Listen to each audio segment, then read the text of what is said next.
ಇದು ಮತ್ತಿತಾಳೇಶ್ವರ ಪುಣ್ಯಕ್ಷೇತ್ರ ಅಂತ ಹೇಳಿ ಸುಬ್ರಹ್ಮಣ್ಯೇಶ್ವರನಿಗೆ ಡೆಡಿಕೇಟ್ ಆಗಿರ್ತಕ್ಕಂಥ ಒಂದೊಳ್ಳೆ ಜಾಗ.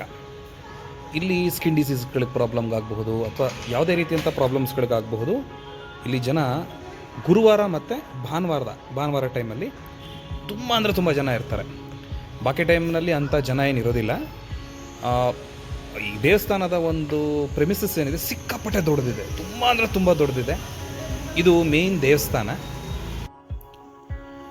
ಈ ಕಡೆ ಲೆಫ್ಟ್ ಸೈಡಿಗೆ ಬಂದರೆ ಇದನ್ನು ನಾಗರಕಲ್ಲು ಅಂತ ಕರೀತಾರೆ. ಅಂದರೆ ಈ ನಾಗರದೋಷ ಆ ಥರದ್ದು ಏನೇ ಇದ್ರೂ ಇದು ಸಾಲ್ವ್ ಮಾಡುವಂತಹ ಒಂದು ಪುಣ್ಯಕ್ಷೇತ್ರ. ಇಲ್ಲಿ ಇನ್ನೊಂದು ವಿಶಿಷ್ಟವಾದ ಆಚರಣೆ ಏನಪ್ಪ ಅಂತಂದರೆ, ಇಲ್ಲೇನೇ ಗುರುವಾರ ಮತ್ತು ಭಾನುವಾರಗಳತ್ತು ಇಲ್ಲೇನೇ ಅಡುಗೆ ಮಾಡಿ ಊಟ ಮಾಡಿ ಹರಕೆ ತೀರಿಸುವಂಥದ್ದು ಒಂದು ಪ್ರತೀತಿ ಇದೆ. ಉಪ್ಪಿನಿಂದ ಮಾಡುವಂತಹ ಹರಕೆಗಳಿದೆ. ಮತ್ತು ಅಲ್ಲಿರೋಂಥ ಕಲ್ಯಾಣಿನಲ್ಲಿ ಸ್ನಾನ ಮಾಡಿ ಬಂದು ಆಮೇಲೆ ಉರುಳು ಸೇವೆ ಮಾಡುವಂತಹ ಒಂದು ಆಚರಣೆ ಕೂಡ ಇದೆ. ಇಲ್ಲಿ ಇನ್ನೂ ತುಂಬ ವಿಶಿಷ್ಟವಾದ್ದು ಅಂದರೆ ಬಸವಣ್ಣ. ನೋಡಿರ್ತೀರಿ ನೀವು, ಬಸವಣ್ಣನ ತಲೆ ಮುಂದಕ್ಕೆ ನೋಟುಗಳದ್ದು ಒಂದು ರಾಶಿ ಇರುತ್ತೆ. ಆ ಒಂದು ಬಸವಣ್ಣ ಇಲ್ಲಿ ಭಾಳ ಪ್ರಸಿದ್ಧವಾದ್ದು. ನಾನು ಹೋಗಿದ್ದ ಟೈಮ್ನಲ್ಲಿ ಅದು ಇರಲಿಲ್ಲ, ಇಲ್ಲಾಂದರೆ ನಾನು ಅದನ್ನು ಶೂಟ್ ಮಾಡ್ತಿದ್ದೆ. ಇದು ಮೇನ್ ದೇವಸ್ಥಾನ. ಇದು ನಾಗರಕಲ್ಲು ಅಂತ ಹೇಳಿದ್ನಲ್ಲ, ಅದೇನೇ ಇದು.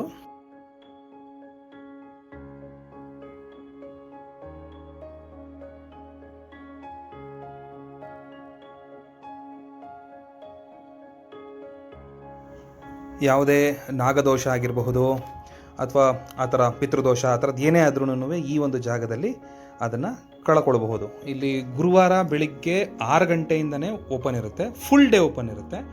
ಭಾನುವಾರ ಬೆಳಿಗ್ಗೆ ಫುಲ್ ಡೇ ಓಪನ್ ಇರುತ್ತೆ, ಭಾನುವಾರ ಬೆಳಿಗ್ಗೆಯಿಂದ.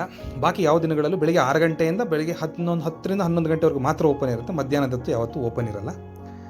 ಪಾಪ ಪುರೋಹಿತರು ನಮ್ಮ ಒಂದು ಕೋರಿಕೆ ಮೇಲೆ ಬಂದು ದೇವಸ್ಥಾನವನ್ನು ಓಪನ್ ಮಾಡಿ ತೋರಿಸ್ಕೊಟ್ರು. For which we are very thankful to him. Chandrashekhar ಅಂತ ಹೇಳಿಬಿಟ್ಟು, ವೆರಿ ವೆಲ್ ಎಜುಕೇಟೆಡ್ ಪರ್ಸನ್ ಅಂತ. ಇದು ಮತ್ತಿತಾಳೇಶ್ವರ ದೇವಸ್ಥಾನ. ಇದ್ರ ಮಹಿಮೆ ತುಂಬಾ ಇದೆ.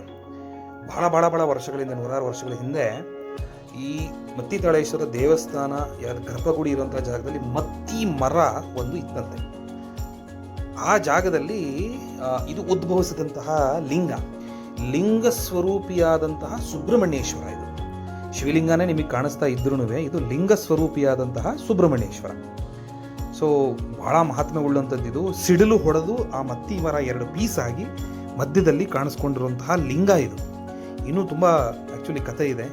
ಇನ್ನೂ ಒಂದು ಸಲ ಇದನ್ನು ನಾನು ಡೀಟೇಲಾಗಿ ಒಂದು ವಿಡಿಯೋ ಮಾಡಬೇಕು ಅಂತ ಇದ್ದೀನಿ. ಸದ್ಯಕ್ಕೆ ಇದು ಝಲಕ್ ಅಂತ ಅಂದ್ಕೊಳ್ಳೋಣ. ಜಾಗ ತುಂಬ ದೊಡ್ಡ ಸ್ಪ್ರಾಲಿಂಗ್ ಜಾಗ ಇದು. ಭಾಳ ಚೆನ್ನಾಗಿದೆ, ಅದ್ಭುತವಾಗಿದೆ ಜಾಗ. ದಯವಿಟ್ಟು ವಿಸಿಟ್ ಮಾಡಲೇಬೇಕಾದಂತಹ ಜಾಗ. ವಿಸಿಟ್ ಮಾಡಿ ಅಂತ ನಾನು ಕೇಳ್ಕೊಳ್ತೀನಿ. ಒಂದು ಸಲ ಹೋಗಿ. ಮಳವಳ್ಳಿಯಿಂದ 6 ಕಿಲೋಮೀಟ್ರ್ ಹಿಂದೆ ಬರುತ್ತೆ, ಹಲಗೂರು ಹತ್ರ.